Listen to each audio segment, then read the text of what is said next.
Shalom, salam sejahtera bagi umat Tuhan yang terkasih.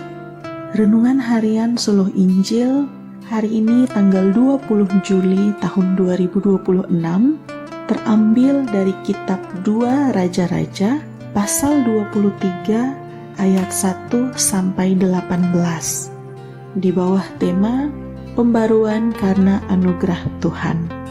Nats yang membimbing kita pada hari ini berbunyi demikian. Raja berdiri dekat tiang dan mengikat perjanjian di hadapan Tuhan untuk mengikut Tuhan dengan segenap hati dan jiwa. Jemaat Tuhan yang terkasih, kebangkitan pribadi selalu dimulai dari tempat di mana kita jatuh. Penemuan diri yang baru biasanya terjadi di tempat kita tersesat. Tuhan Allah kita adalah Sang Ahli menyelamatkan. Dialah yang paling mengetahui di mana kita tersesat, Dia tahu di mana kita jatuh, dan Dia pula lah yang paling mengetahui cara mengangkat kita dan membawa kita pulang. Tuhan Yesus menyebut dirinya, "Akulah gembala yang baik." Raja Yosia menangis dan mengoyakkan jubahnya ketika ia mendengarkan Taurat dibacakan untuk pertama kalinya di istana raja oleh Safan bin Azalia, sekretaris kerajaan. Tangisan Raja Yosia mengatakan kepada kita bahwa ada ingatan dan kesadaran yang menyakitkan karena telah melupakan Tuhan. Ingatan kembali kepada Tuhan seperti seorang anak di negeri yang jauh mengingat rumah bapaknya yang damai.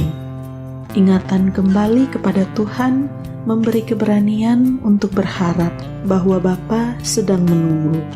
Mungkin ia marah, tetapi ia juga yang berulang kali memanggil anak-anaknya yang tersesat. "Pulanglah, anakku." Tuhan memakai Raja Yosia untuk mengangkat bangsa Yehuda dari kejatuhan di jurang kesesatan dan membawa mereka pulang. Ada kemarahan pada Tuhan, tetapi juga kerinduan kepada anak-anaknya.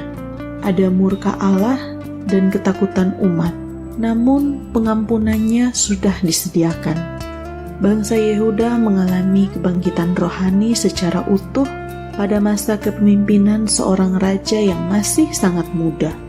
Yosia memegang palu dan obor untuk menghancurkan patung Asyera dan mezbah berhala di seluruh tanah Yehuda. Tetapi ia juga tidak lupa memakai palu untuk merubuhkan dan memakai obor untuk membakar habis semua berhala di setiap hati rakyatnya. Namun, agar tidak lagi jatuh karena dosa kesombongan rohani sebagai orang-orang yang telah diangkat kembali oleh Tuhan, maka firman Tuhan mengingatkan bahwa Dialah yang memulihkan, bukan manusia, bukan Yosia, bukan Safan, bukan aku.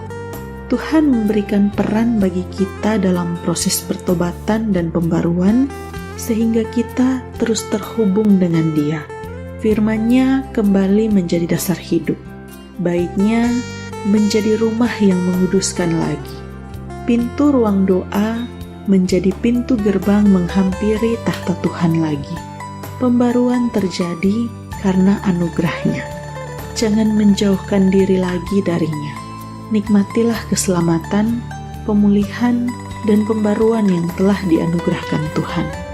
Jemaat Tuhan yang terkasih, marilah kita mendoakan, kita memohon pertolongan Roh Kudus bagi kita agar tidak lagi kembali ke jalan yang sesat, tetapi yang mencintai Tuhan dan menikmati kebaikan-Nya. Amin. Demikian renungan Suluh Injil hari ini. Tuhan Yesus memberkati kita. Shalom.